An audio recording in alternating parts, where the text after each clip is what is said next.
Kemarin kita sudah membahas bahwa kita makhluk manusia yang sangat beruntung karena menjadi manusia itu tidak mudah.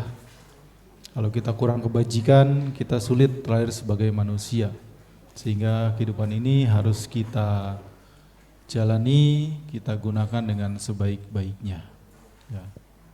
Dicopot aja, dipindah nggak apa-apa. Kalau orang pakai PowerPoint itu nggak punya power, nggak punya poin.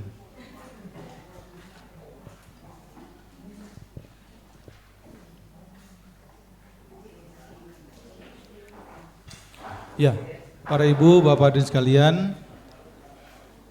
di dalam Dhamma boleh dibilang hampir semua pengetahuan umum itu ada. Ilmu-ilmu pengetahuan itu boleh dibilang komplit. Padahal itu sudah 2600 tahun yang lalu. Kenapa? Ya karena Sang Buddha sempurna pengetahuan dan tindak tanduknya. Dan ilmu-ilmu tersebut sudah banyak diadopsi di ilmu barat. Manajemen, komunikasi, ya kemudian ya bisnis, ekonomi dan sebagainya itu kalau kita mau cari ada. Cuman memang kekurangan kita adalah bagaimana meramu. Ya dalam tanda kutip kekurangan kita itu adalah kurang bisa jualan. Ya. Kurang bisa jualan dalam tanda kutip. Padahal hampir semua pengetahuan itu ada. Seperti dulu awal-awal kami belajar, kami nggak sengaja ketemu sama suster, orang suster ya perawat yang karena dia suka belajar, kemudian dia bertanya tentang Suta Sang Buddha, ya kita tahu Suta. Nah, dia karena ya mungkin simpatisan atau suka belajar, dia tanya Suta Sang Buddha, loh ini kok ada pengetahuan tentang organ-organ tubuh? Kalau dia kan hafal kan, karena memang itu bidang dia. Nah yang dia tanya, ini kapan pengetahuan ini? Nah, ya salah satu di Wijaya Sutta itu. Ya Wijaya Sutta itu kan ada di buku Parita Biru yang dulu, nggak tahu yang sekarang ada, mungkin masih ada. Nah, karena dia orang cerdas, dia tanya loh, pengetahuan ini kapan? Ya, terus kami bilang ya ini sudah 2600 tahun yang lalu. Loh, kok hebat sekali. Zaman itu kan belum ada teknologi kedokteran, ya ada USG, kemudian ada pemindai ya yang bisa melihat jeroan. Ya. Kok tahu? Ya itu. Jadi di India kuno itu ilmu seperti itu ya terus berkembang sejak zaman kuno. Jadi medis pun sebenarnya ada. Makanya kalau di negara-negara yang banyak pengetahuannya, Buddhisme masuk seperti di Tibet, di China, ya, di sekitar India dan sebagainya, nah itu malah makin beragam, makin bertambah pengetahuan mereka yang akhirnya menjadi ilmu. Ilmu kemudian terus diterapkan, diasah, ya menjadi teknologi sampai sekarang. Gitu. Cuman memang kekurangan kita dibanding yang lain, ya kurang pinter, marketingnya kurang pinter. Ya. Dan memang ya juga memang tidak ada misi jualan juga sih gara-garanya. Kita hanya membabarkan, hanya sharing. Ya cocok silakan, enggak cocok ya enggak apa-apa. Tidak ada pemaksaan, tidak ada intimidasi, ya, tidak ada tipu-tipu, ya. Yang ada ya sharing pengetahuan. Ya kalau orang dulu bilang kerso monggo, boten kerso boten nopo-nopo. Sesimpel itu. Yang mau silakan, tidak mau tidak apa-apa. Tidak ada ancaman neraka, ancaman penderitaan, tidak ada iming-iming surga, ya. Maksudnya PHP, pemberi harapan palsu, tidak ada. Yang ada logika, pengetahuan, kebijaksanaan, latihan terus menerus. Gitu. Jadi sebenarnya hampir semua ilmu pengetahuan itu ada. Antariksa ada. Ya. Tata surya ada. Padahal ya Sang Buddha ngejelasin itu buat tambahan doang istilahnya waktu beliau menjelaskan ketika mengajar. Pokok utamanya tetap 4 kebenaran Arya, 4 kebenaran mulia. Karena sehebat apapun kita, ya kita tetap masih mengalami beban, masih mengalami stres. Ya, misalkan ada seorang raja, bisa membayangkan nggak seorang raja itu kira-kira pernah sedih nggak? Pernah marah nggak? Sering mungkin. Pernah kecewa nggak? Pernah. Yang sudah super VVIP saja masih stres, masih mendapatkan himpitan, mendapatkan beban, mendapatkan tekanan, masih mengalami penderitaan, apalagi yang belum selevel itu. Jadi itulah aslinya duka. Jadi duka itu bukan sesempit penderitaan, bukan. Ya, semua kondisi yang terus-menerus berubah itu duka. Ya. Termasuk datang ke sini ini duka ini. Iya. Kalau tidak ada pengetahuan. Iya. Kalau dengan keterpaksaan itu duka. Kalau dengan ketidakkesungguhan itu duka. Apalagi kalau tontonannya lebih menarik, hiburannya lebih menarik. Nah, pergi nggak, pergi nungguin toke pergi, toke pergi. Jadi duka itu nyata, tapi bukan duka sempit menderita, bukan. Segala sesuatu yang terus-menerus berubah, ya, beban itu duka. Duka yang seluas-luasnya. Duka dalam pemahaman psikologis. Ya. Usia tua itu duka. Kenapa? Ya karena tidak nyaman. Sakit apalagi. Gitu. Jadi segala sesuatu yang tidak nyaman itu duka. Nah, solusi Sang Buddha adalah nibbana. Nibbana. Nibbana itu sudah topnya, sudah puncaknya. Ya. Yang memang ya proses panjang. Proses panjang. Jadi kebahagiaan tertinggi apapun itu adalah nibbana. Ya, ini buat pengetahuan tambahan. Karena nibbana itu minimal ya bisa kita pahami dengan ajatang, abutang, akatang, asang, katang. Itu A semua depannya. Kenapa? Karena negasi. Karena tidak, bukan. Ajatang dari kata jati, jata, apa? Lahir. Berarti tidak dilahirkan. Kenapa? Karena selama dilahirkan tetap akan beban, tetap akan stres.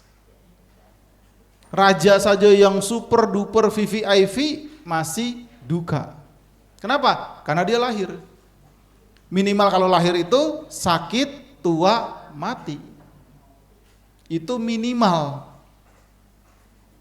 Mau usianya berapa, tetap dia akan lapuk. Tetap dia akan sakit. Tetap dia akan mati. Ya, belum selesai diskusinya yang belakang. Ya. Jadi apapun situasinya tetap. Kenapa? Karena lahir. Ya. Kemarin contoh sendal. Kenapa sendalnya hilang? Kenapa sendalnya ada yang pakai? Kenapa sendalnya ketuker? Kenapa? Jawabannya apa? Kenapa sendalnya hilang? Kenapa sendal ada yang ngambil? Karena ada sendal. Makanya datang ke wihara nyeker. Enggak hilang sendal, enggak. Mungkin dapat sendal. Tapi kalau datang itu nyeker, nanti yang hilang bukan sendal, yang hilang kakinya. Kenapa? Ada kaki. Artinya apa? Itulah kelahiran, kemunculan. Di mana ada kemunculan, dia ada perubahan. Nanti rusak, nanti hilang, nanti hancur, nanti mati. Nah, tapi kalau dia tidak muncul, tidak lahir, ajatang, ajata, ajati, ya tidak ada perubahan seperti itu. Cuma memang belum nyampe kita. Tapi pendekatannya itu. Ya. Kenapa? Bojonya berubah. Bojonya anicca. Kenapa? Dulu lembut, dulu baik, dulu halus, ya, dulu suka membantu. Kok sekarang galak, berangasan, gegeran? Kenapa? Ya karena punya bojo. Iya kan? Kalau nggak punya bojo kan nggak ada yang ngomelin. Bojonya nggak berubah, kenapa? Ya nggak ada bojo. Nah iya. Kalau ada, ya harus siap berubah. Siap mengalami proses. Itu kenapa? Nibbana itu tidak lahir, tidak muncul. Ajatang, ajati, ya. Jati, jata itu muncul lahir. Tidak lahir, ya tidak berproses. Seperti apa? Ya, capailah nanti bisa cerita. Abutang dari kata buta. Buta itu wujud, bentuk. Tidak berwujud. Apapun berwujud pasti akan berubah. Ruangan ini berwujud. Kita ini dalam ruangan berwujud. Cepat atau lambat akan berubah. Mau nginep sini nanti malam? Enggak kan? Selama-lamanya akan bubar ini. Selama-lamanya akan selesai. Selama apapun akan berlalu. Kenapa? Karena berwujud. Tapi kalau tidak berwujud, tidak berbentuk, apa yang mau berubah? Nah itu. Abutang. Dari kata buta. Ya, salah satu arti buta adalah wujud, bentuk, rupa. Ya karena tidak berwujud, ya piye? Ya tidak bisa dikoyo-koyo. Makanya orang dulu kan tan keno kinoyo ngopo. Bukan tan marga, bukan. Bukan marga, bukan setan, bukan. Iya, tapi tan itu tidak. Tan keno, tidak kena. Dikoyo, nggak bisa dikoyo-koyo. Iya. Iya kan? Tan keno kinoyo ngopo, nggak bisa dikoyo-koyo, nggak bisa susah dipikirkan, hanya bisa dicapai, bisa dirasakan. Kenapa ya? Karena salah satunya tidak berwujud. Kemudian yang ketiga, akatang. Dari kata karoti, ya, kru, karma. Tidak berkarma, tidak berbuat. Selama berkarma, dia akan berwipaka. Selama dia niat, akan ada akibat. Dari 35 sampai 80 tahun, Petapa Gotama, Buddha Gotama itu sudah bukan karma, tapi kiriya. Hanya sebagai fungsional. Beliau mengajar, itu fungsional. Beliau ya membimbing, itu fungsional. Beliau punya murid-murid, itu fungsional. Bukan beliau mengajar itu menjadi karma baik, bukan. Karena sudah bukan karma. Makanya akatang. Karena tidak karma, tidak menjadi bahan bakar. Selama itu karma baik atau buruk, itu bahan bakar. Nah karena bahan bakar, ya kalau sekarang listrik itu, baterai, ya kalau normalnya adalah ya kendaraan bermesin BBM, dia tetap jalan.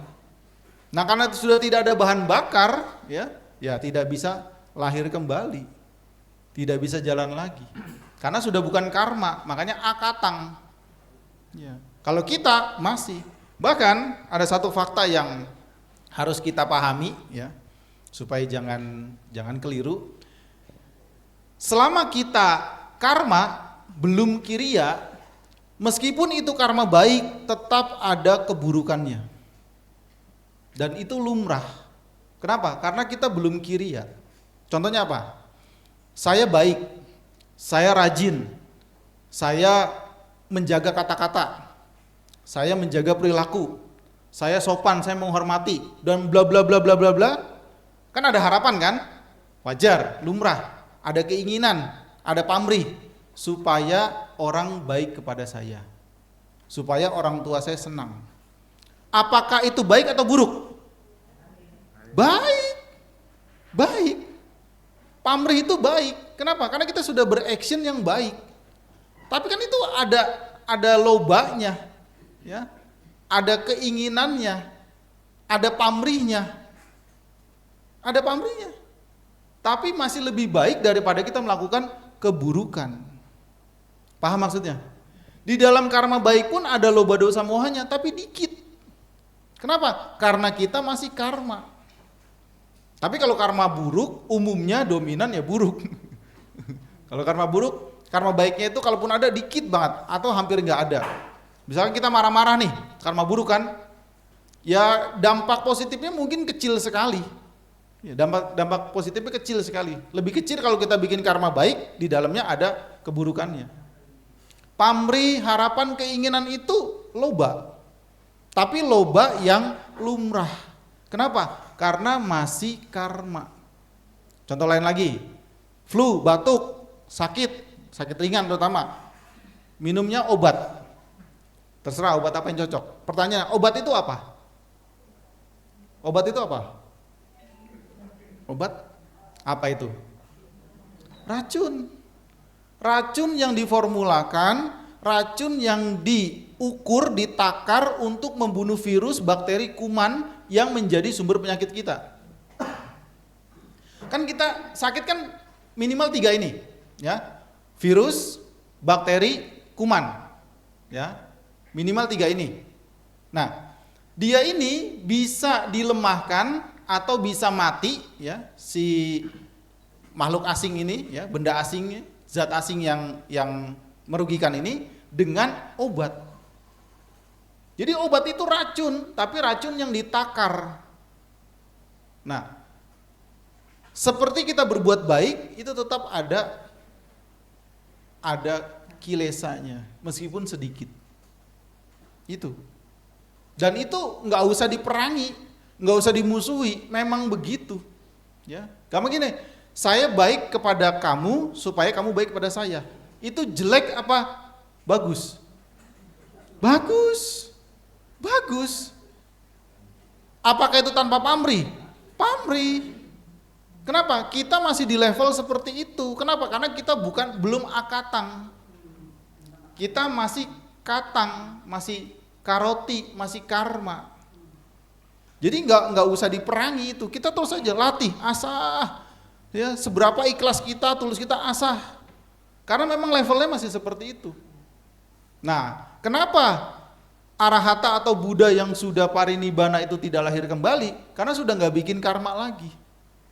Ketika beliau masih hidup, karmanya tetap berbuah. Kenapa? Karena masih ada kondisi. Masih ada ya kondisi kesempatan untuk tumbuh, untuk muncul. Nah, kalau sudah parinibbana, sudah ajatang tidak lahir kembali, ya tidak ada kondisi untuk tumbuh. Tidak ada bahan bakar lagi. Gitu. Jadi di dalam karma baik pun tetap itu masih ada keburukan, tapi kecil dan kita kendalikan, kita redam, kita tekan. Belum 100% murni, belum bisa. Belum bisa. Ya, makanya dalam ringkasan Dhamma kan ada 3 pihak, 3 orang yang tidak punya pamrih. Pamrih itu harapan, pamrih itu keinginan. Ya. Siapa? Yang pertama adalah orang gila. Ya sudah selesai kalau orang gila kan ya. Kenapa? Ya dia tindakan dia tidak ada motivasi. Kenapa? Ya karena tidak ngerti. Tidak ngerti karena tidak nyambung. Yang 2, orang bodoh. Kenapa orang bodoh? Dia nggak ngerti hukum karma. Kalaupun dia berbuat baik, ikut-ikutan. Kalaupun berbuat baik, dia terpaksa. Kalaupun berbuat baik, dia karena ketakutan terancam, bukan karena pengetahuan. Itu orang bodoh. Sehingga di situasi lain dia tidak akan melakukan karena dia nggak ngerti. Nggak ngerti. Itu maksudnya orang bodoh. Orang bodoh bukan tidak sekolah, tapi tidak punya kebijaksanaan. Jadi tindakan dia itu bukan dengan pengetahuan, bukan dengan kebijaksanaan. Nah, yang ketiga adalah arahata atau Buddha. Itu sudah tidak punya pamrih lagi. Sudah tidak punya harapan. Kenapa? Sudah bukan karma, tapi kiriya. Nah, pertanyaannya, dari 3 ini kita masuk yang mana? Umumnya belum masuk 3-3-nya. Ya, atau tidak masuk 3-3-nya. Kita bukan orang bodoh, kita terus belajar, bahkan bisa memisahkan keburukan tidak lawan keburukan. Kita bukan orang gila, ya, karena orang gila diajakin ngomong nggak nyambung. Ya. Kita belum arahata. Artinya apa? Wajar kita punya pamrih. Kita memang masih di level itu, belum bisa sepenuhnya selesai, tuntas, ataupun beres, belum. Nah, sehingga ketahui itu tinggal pamrihnya dikendalikan. Pasti punya, pasti. Kenapa? Karena belum akatang, masih karoti, masih karma. Gitu. Jadi sangat wajar kita punya harapan, sangat wajar kita punya pamrih. Ya. Bahkan manusia ini harus berbohong, ya, supaya harmonis. Ya, kalau bahasa halusnya itu unggah-ungguh, tata krama. Ya. Paling gampang misalkan karyawan dengan bos. Karyawannya kan dikasih kerjaan terus. Wah, udah senewan, udah nesu. Bosnya datang, iya siap bos. Bosnya melengos, gua awas lu. Terpaksa berbohong. Kenapa? Ya demi kelancaran. Itu manusia. Ya kan? Apakah bohong itu sepenuhnya jelek? Ya tidak jelek. Ya, untuk menghindari konflik. Ya, apalagi kalau suami istri, waduh, jago sekali. Iya. Pak, transfer 2 juta, ini COD. Padahal apa? 120.000. Pinter emang. Yang lain apa? Karena beras lagi habis, kulkas kosong, ya. Udah tabung LPG kosong gitu. Maksudnya buat yang lain-lainnya. Karena kalau dirinci kelamaan, kepanjangan. Ya. Ya itulah manusia. Kenapa? Kita berbahasa basi itu ya untuk supaya keharmonisan. Keharmonisan. Itu ada manipulasi. Ya. Manusia ini memang makhluk yang paling unik. Ya, penuh manipulasi. Ya. Makanya selama kita mendominasi itu kebaikan, ya masih bisa ditoleransi. Karena itu tadi, kita masih dalam level pamrih. Ya, level harapan. Selama itu positif, tidak jelek. Karena kita masih di situasi seperti itu. Ya. Jadi kalau terlalu jujur terang-terangan, wah itu malah membahayakan, malah merepotkan. Ya, apalagi kalau di budaya timur kan bahasa basinya terlalu dominan. Terlalu dominan. Tapi selama ditempatkan di waktu yang tepat, ya itu kita maklum, kita mengerti, kita memahami. Gitu. Ya ngerti kan ya bahasa basi ya? Iya. Kalau tanpa bahasa basi apa adanya, wah ya sulit kayaknya, sulit. Manusia memang makhluk yang harus ya berdiplomasi, ya harus ya bisa belak-belok lah. Kalau terlalu lurus ya, misalkan dibikin minum, apa ini manis buat kamu mau bunuh saya? Wah, ya jangan begitu. Kalau terlalu manis ya tambahin airnya terus, nanti kan juga kadarnya berkurang. Ya paling ya terus ke toilet. Ya pinter-pinternya kita menghadapi. Terlalu jujur apa adanya nggak akan bisa. Nggak akan bisa berjalan. Nggak akan bisa. Nah itu bisa dipelajari sejak kecil. Bagaimana kita ya ada waktunya jujur apa adanya, ada waktunya kita harus bisa ya berbahasa basi, berdiplomasi. Itu manusia. Makanya kita punya harapan. Kita punya pamrih. Tapi selama itu dominan positif, ya memang itu ranah kita karena kita masih karma. Karma baik saja, tetap di situ ada pamrihnya, ada lobanya, dan itu wajar. Itu. Apalagi kalau karma buruk ya terus dia menjadi bahan bakar. Makanya Buddha atau Arahata itu malah akatang. Dan yang terakhir asangkatang. Dari kata sangkara, sangkata, sangkara. Sangkara itu ya karma juga, ya bentuk-bentuk juga, ya tindakan, ya kondisi dan sebagainya. Awija pacaya sangkara, sangkara pacaya winyana. Ini bukan sangkara. Ya, terjemahan dulunya tuh mutlak. Ya, mutlak absolut. Sudah nggak bisa dikutik-kutik. Ya, nggak bisa dikutik-kutik. Gitu. Nah, inilah nibbana. Nah, selama kita belum nibbana, ya kita akan mengalami beban atau penderitaan, dan itu wajar, sangat wajar. Ya. Mereka yang sudah nibbana, ya contohnya yang sudah terlatih seperti Sang Buddha, mengalami penderitaan fisik dalam tanda kutip, ya fisiknya nggak nyaman, tapi batinnya nggak menderita, itu saat mengajar saja, saat bermasyarakat. Ketika beliau meditasi sembuh. Jadi karena beliau memang ahli, ya memang sudah berhasil. Ketika beliau dalam kondisi meditasi, ya entah itu nanti ya jana tertentu, apalagi niroda samapati, nah, jasmaninya sehat. Saat meditasi. Tapi kalau tidak meditasi, ya lapar, ya sakit, ya terluka, ya kulitnya, sakit perut, tapi batinnya tidak menderita. Itu bedanya. Gitu. Nah, tapi ketika dalam memasuki kondisi jana tertentu, nah itu sakitnya semuanya hilang. Tapi kan nggak bisa begitu terus kan? Kenapa? Ya karena mengajar, karena bermasyarakat. Gitu. Itu gambarannya mereka yang sudah mencapai nibbana. Gitu. Jadi Sang Buddha bukan hanya mengatakan hidup ini duka, tidak. Hidup ini beban, hidup ini stres, hidup ini tekanan, ya, punya beban, punya tekanan, tidak. Tapi beliau memberikan solusi, ada jalan keluarnya, yaitu nibbana. Dan berita baiknya, semua makhluk bisa mencapai nibbana. Dengan garis bawah di bold tebal, kalau terus berjuang. Tapi berita baiknya, semua bisa. Semua bisa, tanpa kecuali. Kalau mau berjuang, semuanya bisa. Kapan? Beda-beda, seperti kita nabung. Ya, ada 10 orang nih, ya, 10 orang tanpa rembukan. Yang penting judulnya nabung. Kira-kira sama apa beda? Beda. Nah, karena kan alamiah nih, tidak janjian. Nah, sama.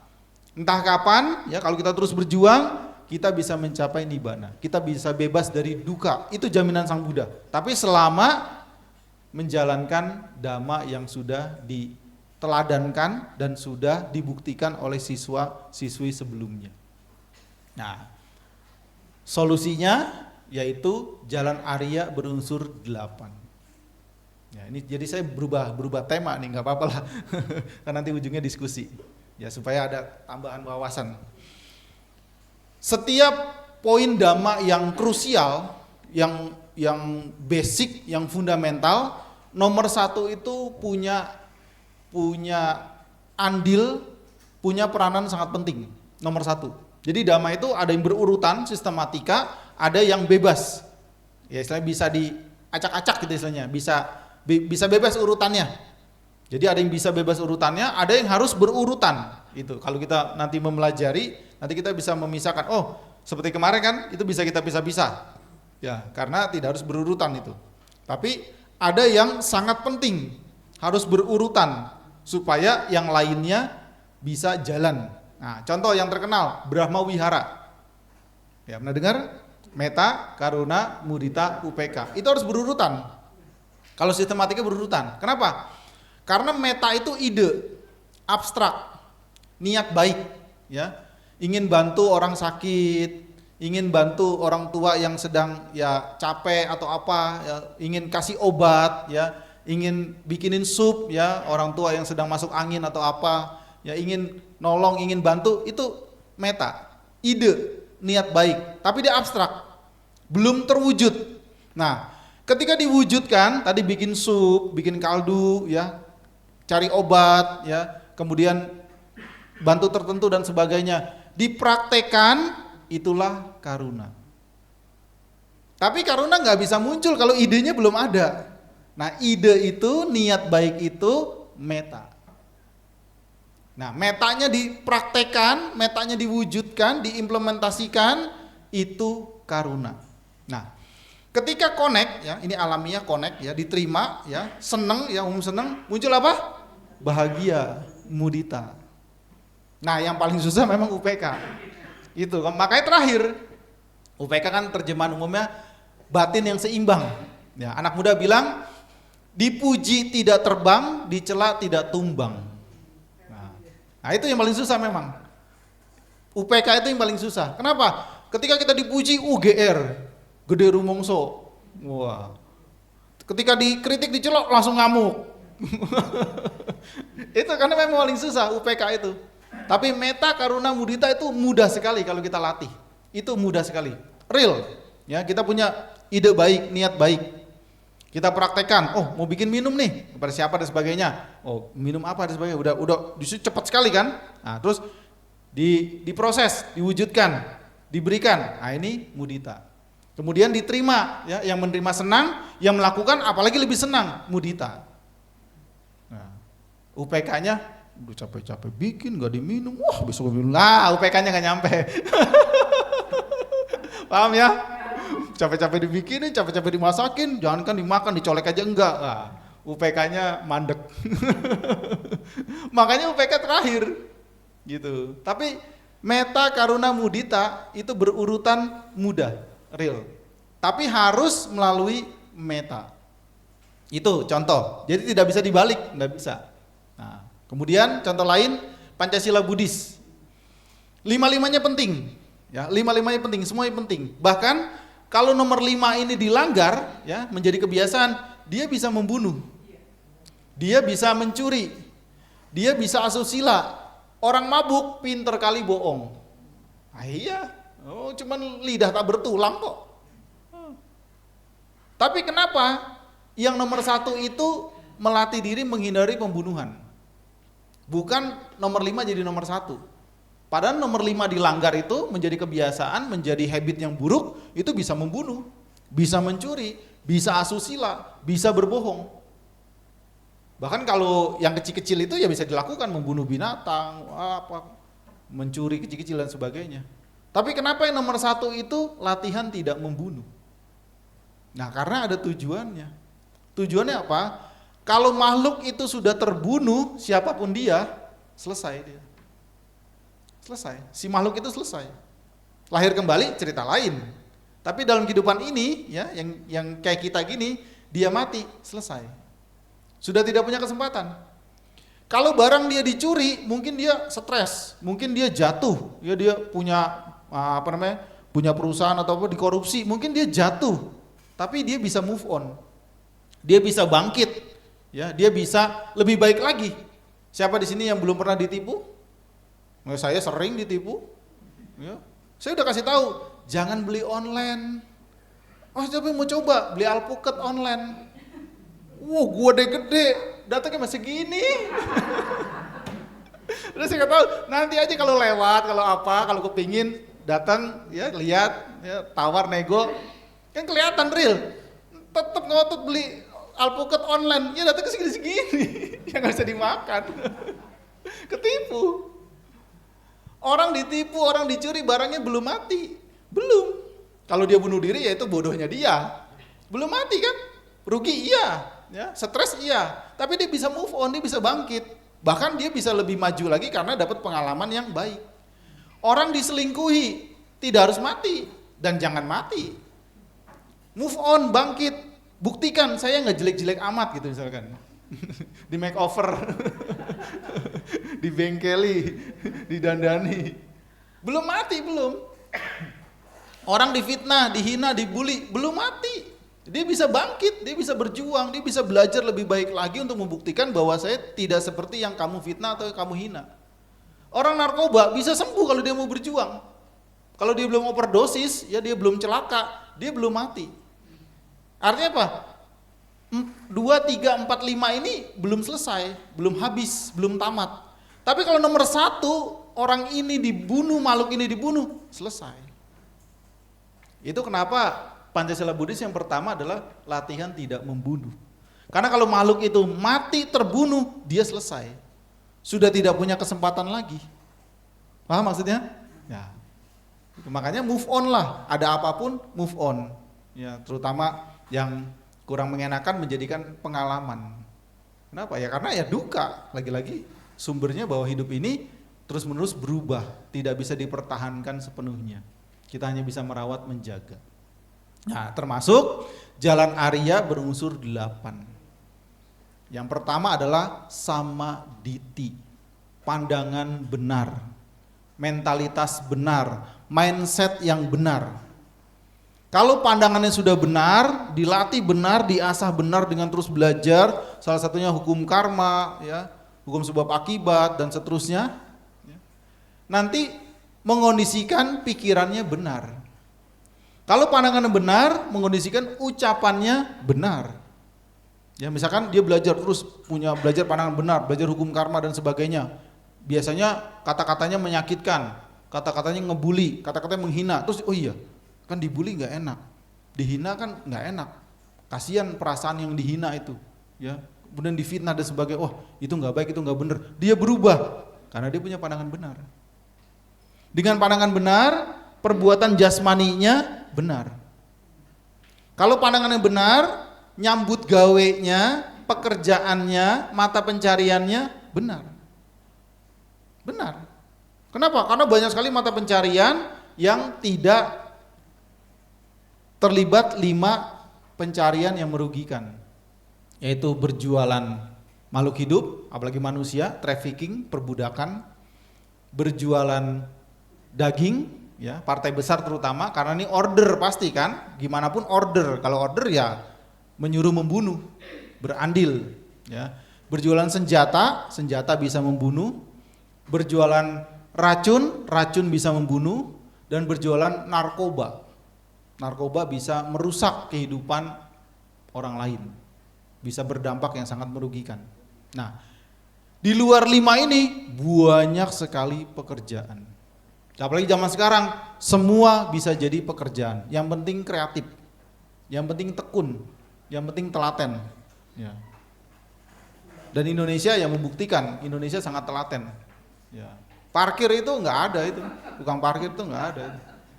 Iya, bahkan ada perdanya, tidak boleh parkir liar. Tapi yang terjadi kreatif, masuk kosong, keluar kanan kanan kiri kiri. Lah kontribusinya apa? Kalau ada helm hilang, spion hilang, dia tanggung jawab nggak? Enggak, karena liar. Tapi setiap keluar dipalakin, dipindahin. Terlalu kreatif itu. Saking terlalu kreatif, anggaran buat aspal, buat jalanan itu hilang. Jadi pejabat doyan aspal ternyata, makan aspal. Terlalu kreatif. Ya itu kreatif yang salah maksudnya. Kita kreatif yang baik, kreatif yang benar. Ya, jadi di luar 5 ini banyak sekali pekerjaan. Bahkan zaman digital begini, pekerjaan makin beragam, makin unik. Selama itu positif, selama itu bermanfaat, itu bisa jadi kerjaan. Kuncinya telaten. Kenapa? Ya karena tidak ada yang instan, tidak ada yang semalam jadi. Itu kalau pandangan benar, pekerjaan mata pencariannya benar. Nah, 6, 7, 8 itu sudah batin. Ya, kalau pandangannya benar, sama wayama, wirya. Ya. Usaha batinnya benar. Yang baik dikembangkan, yang buruk dilenyapkan. Itu sama wayama, itu wirya. Kalau pandangannya benar, mindsetnya benar, satinya benar. Ya, perhatiannya sama sati, satinya benar. Nah, sati yang salah apa? Contohnya kucing lagi mengintai mangsa. Itu dia 100% sati, tapi bukan sati itu yang dimaksud. Yang di dalam dhamma. Penuh perhatian. Jadi kalau hanya perhatian doang, itu seperti pemangsa sedang mengintai buruan. Atau kalau waktu kita sekolah, kepepet, nerepek. Ya, nyontek, penuh perhatian, melebihi mata elang, tajam sekali, 10 meter kelihatan loh. Kepepet, penuh perhatian. Nah, tapi bukan kesepakatan yang baik. Bukan itu sati yang itu. Bukan sati yang itu. Nah, atau kalau zaman dulu pencopet. Pencopet itu penuh perhatian terhadap barang yang ingin dia ambil. Ya, dan dengan cepat dia bisa memindahkan barang itu. Penuh perhatian, tidak ada perhatian nggak kena itu barang. Nah, tapi itu bukan sati itu yang dimaksud. Makanya sati ini harus ada wirya yang tadi baik dikembangkan, buruk dilenyapkan, dan ada panya. Pengetahuan yang lengkap. Ya, minimal anicca dukkha anatta. Kalau sati doang belum lengkap. Makanya kalau kita bicara cita bawana, meditasi, pengumuman batin itu minimal 3. Sati, wirya, panya. Minimal 3 ini harus ada, harus dikembangkan. Kalau itu belum ada, belum bisa maksimal. Nah, kalau contoh napas, pakai objek napas, sati wirya panya gimana? Ya satinya terus dimunculkan perhatiannya. Wiryanya apa? Yang baik-baik dikembangkan. Semangat, tekun, telaten. Ya, nanti kalau kendor, ingat lagi, wah saya sedang berlatih, munculkan lagi semangat. Ya, kalau malas, munculkan lagi semangat dan energi dan sebagainya. Panyanya apa? Melihat anicca dukkha anatta. Itu minimal. Kurang lebih lah gambarannya. Jadi kenapa? Karena napas anicca dukkha anatta. Napas tidak kekal. Masuk, keluar, masuk, keluar. Dia terus-menerus berubah.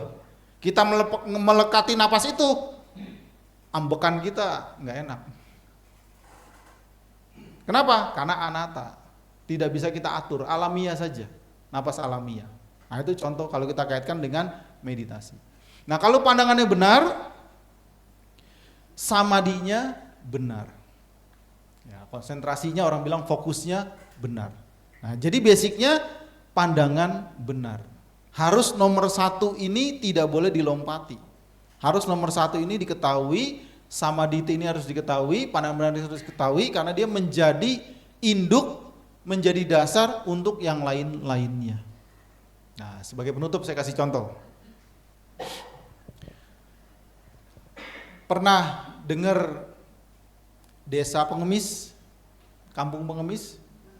Ya, zaman dulu di Pantura banyak, zaman dulu, sebelum zaman medsos. Nah, ada bayi, ada anak kecil tumbuh besar di kampung pengemis. Pertanyaannya, mindset dia apa? Ngemis. Pola pikir dia ngemis. Lebih ekstrim lagi, pernah dengar kampung pencuri? Ya, kampung maling, desa pencuri, desa maling, ada itu, ya ada. Nah, anak kecil, bayi, lahir tumbuh besar di kampung pencuri, mindset dia apa? Pandangan dia, mentalitas dia, pola pikir dia, mencuri pekerjaan, mencuri enggak apa-apa. Kalau nggak mencuri, nggak makan, nggak mencuri, nggak beli baju, nggak mencuri, nggak belanja. Tentu dia tidak mencuri di situ, mencuri di tempat lain. Karena sama-sama pencuri ya kenal, tahu. Meskipun ini tidak ada ya meskipun tidak ada sih sebenarnya, tapi anggap aja tidak ada nih kampung pencuri. Tapi ini kan bagian dari mindset. Makanya anak mau seperti apa tergantung orang tuanya. Artinya apa? Orang tua terus belajar. Kenapa? Karena orang tua punya wewenang dan dominan bersama orang tua itu sangat lama, sangat banyak. Gitu. Gimana? Ya orang tua harus bisa memahami, mengerti. Ya, kalau dia bergaul, lihat pergaulannya. Kalau pergaulannya sudah kurang baik, sudah toksik, ya ucapannya, perilakunya, orang tua harus segera menjelaskan dan bisa memutus. Kenapa? Karena nanti jadi mindset dia. Menjadi pola pikir dia. Makanya jadi orang tua itu harus terus belajar. Karena sekarang dunia itu dari manapun anak itu dapat, terutama dari HP, dari media sosial. Itu menjadi mindset dia. Nah, orang tua bukan hanya memberitahu, bukan hanya mendorong, tapi juga memberi contoh. Ya, contohnya anak kecil lebih bagus makan ya yang sehat. Sayuran, buah, protein. Jangan makan yang diawetkan. Sebisa mungkin. Ya, sebisa mungkin jangan terbiasa makan yang diawetkan. Semakin dia diawetkan lama ya, frozen, ya enggak sebut merek kan ya. Itu kurang bagus. Kalau ibu bapak lihat bikinnya aja mungkin enggak ketelan itu. Kalau lihat bikinnya. Yang frozen itu. Ya. Lalu gimana sih anak ini bisa makan sayur, bisa makan tempe, bisa makan telur? Dari mana? Orang tuanya.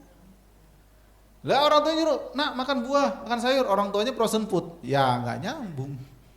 Iya kan? Kenapa sih? Anak kan belum bisa banyak berpikir berlogika. Dia hanya meniru dari lingkungan. Lingkungan terdekatnya siapa? Keluarga, orang tua. Ya sama tadi contoh besarnya desa pengemis, desa pencuri. Itu contoh besar. Contoh kecilnya apa? Ya rumah masing-masing. Nah, baca parita. Loh, papa ngapain? Ini lagi sibuk nih balesin jawab WA. Ya, enggak nyambung.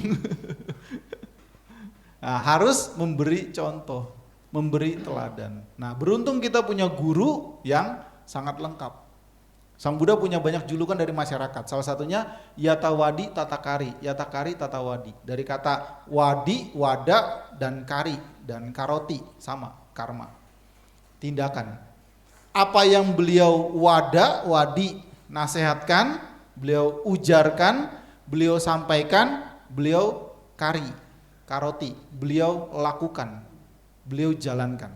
Apa yang beliau jalankan, beliau sampaikan. Konsisten gitu.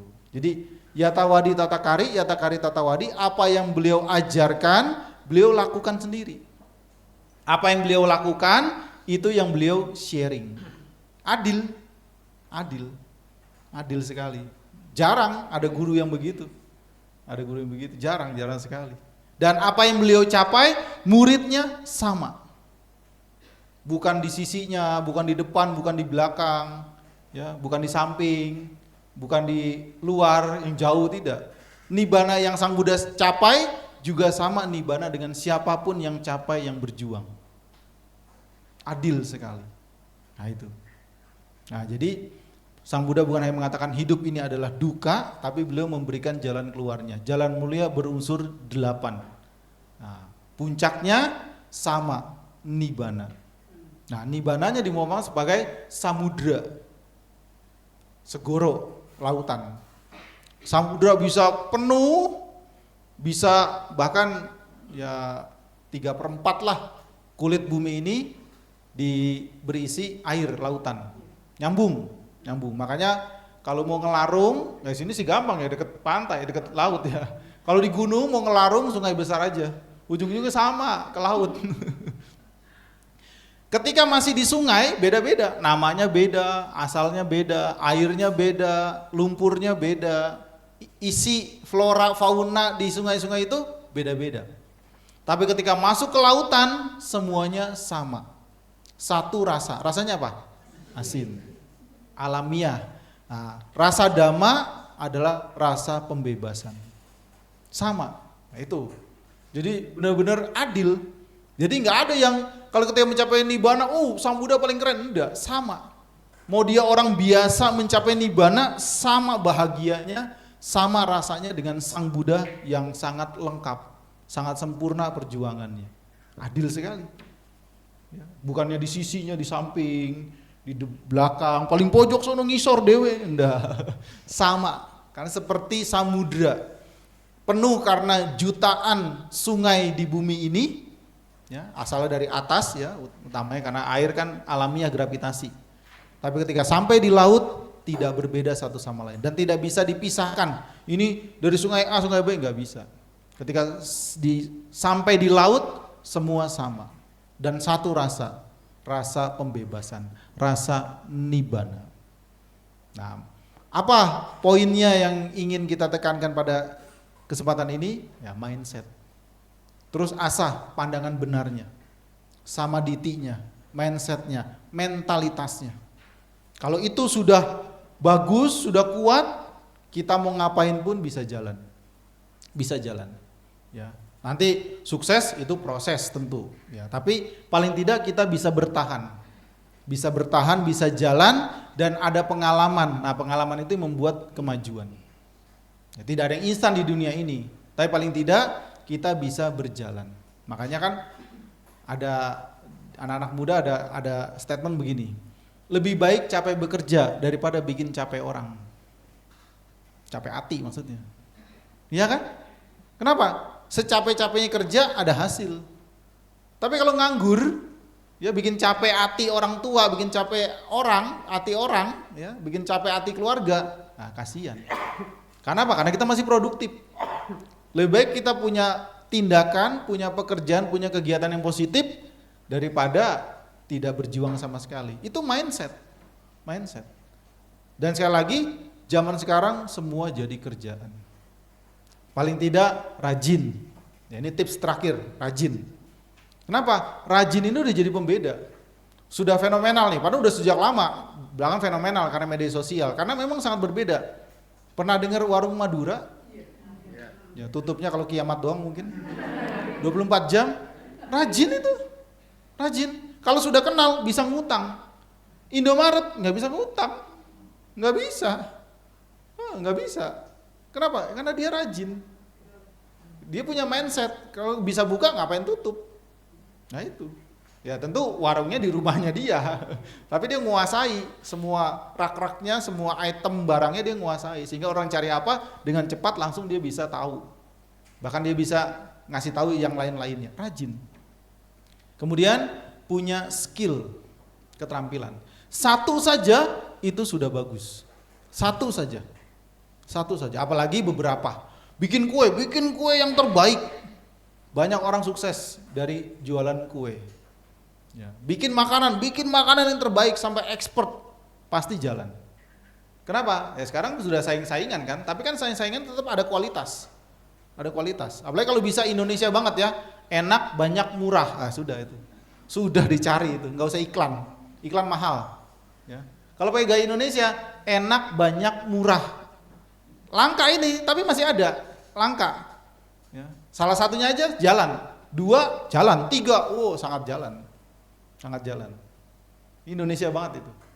Ya, itu kita punya value, punya nilai. Dari mana? Dari skill. Asah skill, ya. Makanya kan banyak kalau hari raya kan banyak ibu-ibu pada kreatif dadakan bikin kue kan, jualan kue kan. Ya itu, skillnya diasah. Setahun sekali enggak apa-apa. Ya kenapa? Capek soalnya. Bikin kue di order 100 toples buset. Ya itu ya konsekuensi semuanya. Makanya duka dalam arti beban, tapi harus dijalani. Gitu. Kemudian yang ketiga, attitude. Attitude itu ya sikap kita. Meskipun ini ya tidak harus, tapi tetap lebih bermanfaat.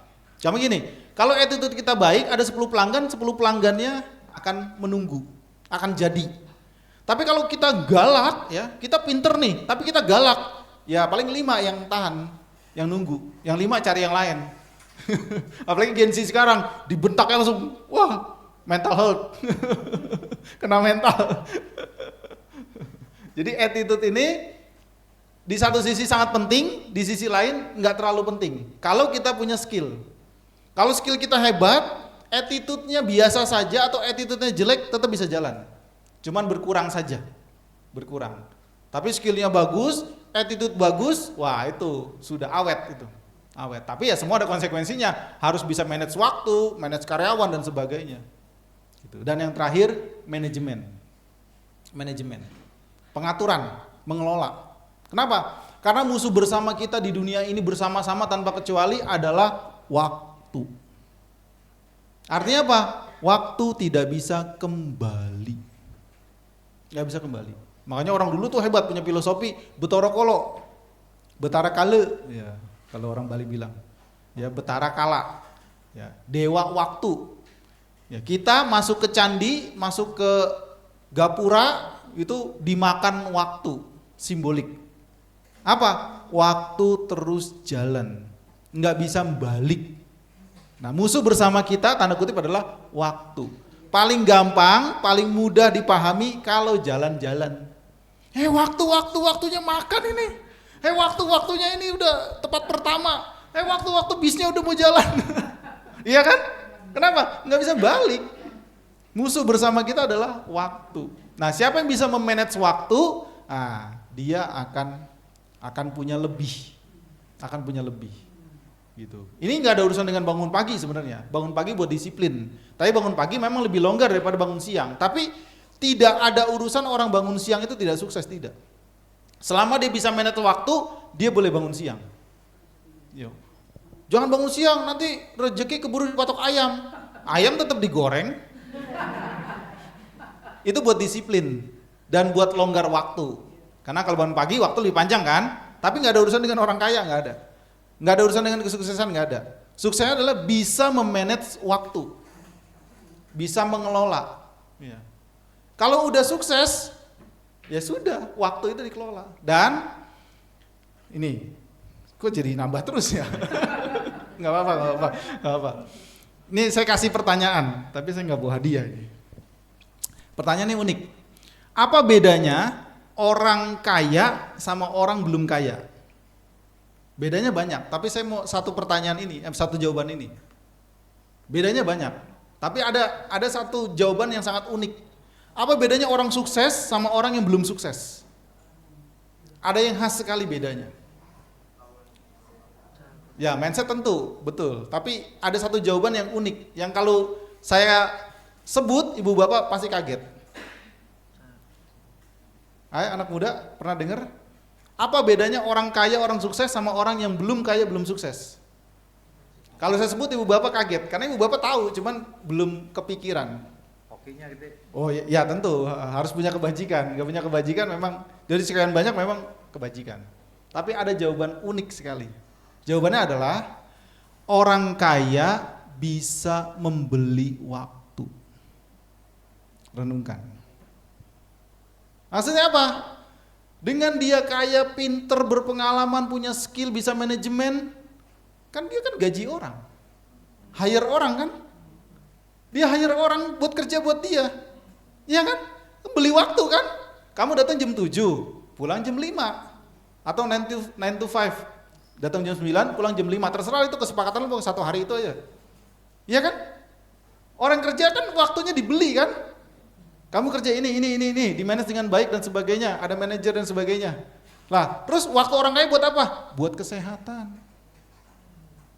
buat keluarga, buat jalan-jalan, ya, buat ngurusin bisnis yang lain, ya, buat sosial, ya, buat keluar orang tua, ya, buat upgrade diri. Oh, saya lagi punya hobi nih yang bermanfaat dan sebagainya. Nah, dalam bahasa kiasannya, perbedaan orang kaya orang sukses itu bisa beli waktu. Kenapa? Karena waktu nggak bisa kembali. Waktu nggak bisa kembali. Tanda kutipnya orang yang sukses itu bisa membeli waktu.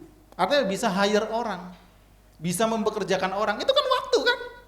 Ya, waktu. 8 jam, 10 jam itu waktu. Apalagi kalau di China 12 jam.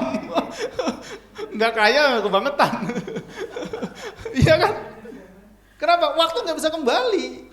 Karena waktu nggak bisa kembali, ketika bisa memanage waktu, bisa mengelola waktu, wah itulah ada kemajuan, ada manfaat. Nah kita ini yang belum sugih, belum kaya, ya kita nggak punya waktu. Habis dari sekolahan, guru honorer, terus ngojol. Kenapa? Ya kejar setoran. Kenapa? Waktunya terbatas. Kenapa? Ya memang kurang. Kurang. Nah kelebihan orang sukses, orang kaya adalah dia bisa membeli waktu orang. Makanya dia pandai manajemen. Orang barat bilang time is money. Waktu adalah uang. Artinya waktu begitu berharga. Saking berharganya kalau bisa dikelola dengan keterampilan, dengan modal, dengan potensi, dengan kekayaan, tanda kutip dia bisa beli waktu orang. Dan orang pun butuh. Kenapa? Mau cari kerja susah kok. Iya kan? Pengangguran banyak ini, dolar udah mau 20.000 ini. Siap-siap ada apa nanti nih?